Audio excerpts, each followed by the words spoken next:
efulefu anụnwa a na-akpọ gọmi osiri aka na-achị Naijiria na ha chụpụ ndị US na Naijiria nketa nke echi na ọ bụrụ na ọ chọrọ ịchụpụ ndị na-egbu mmadụ na Naijiria na ha kpọbata ndị Pakistan maọbụ kpọbata ndị Turkey maọbụ kpọbata ndị China ka fa chụpụ ndị na-egbu isisi ndị mmadụ na Naijiria na ha chụpụ ndị US na ekwekwana ka ndị US tụọ ogbunigwe ọzọ na Naijiria nọrụkwa ebe a wee na-agwakwa ya na nke anụnwa abịakwara ịchụ ndị Fulani na o nwekwa ebe ndị Fulani na-eje na ndị Fulani bịara ka fa biri na Naijiria na ndị Naijiria ya anabata ndị Fulani na fa ncha bụ nwanne na obodo Naijiria ya abata ndị Fulani ma bata ndị Naijiria na enwerokwa ebe fa na-eje. Hei, unu amụkwana sinsi anụnwa Donald Trump ji wee sendicha ndị agha ka ha tụọ ogbunigwe na nọọdụ na sinsi a na nwoke onufụlụ ebe a na-akpọ gọmi ọṅụbekwa mmiri towa iko o mezugo vidio ife ruru ugboro 5 o depụ edepụ ode ya hụ nke kịta anụnwa bụzi na ọ pụtara wee mee vidio unu ya ene n'ebe a ebe ọ na-ekwuzi okwu wee na-agwa aka na-achị Naijiria na enwekwa ebe ndị Fulani na-eje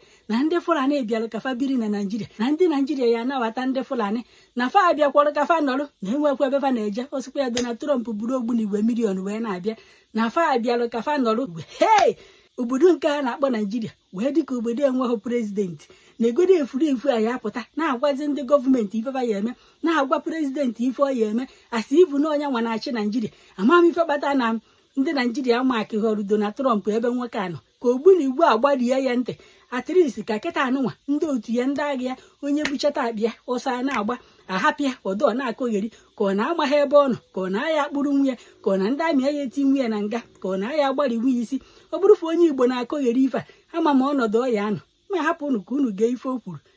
Donald Trump biko gbaa ndị anụnwa jaja,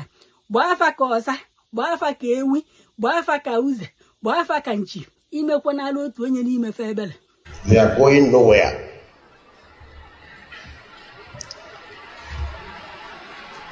They are part of us and we are part of them. We must live with them. You can't drive them away and they can't drive us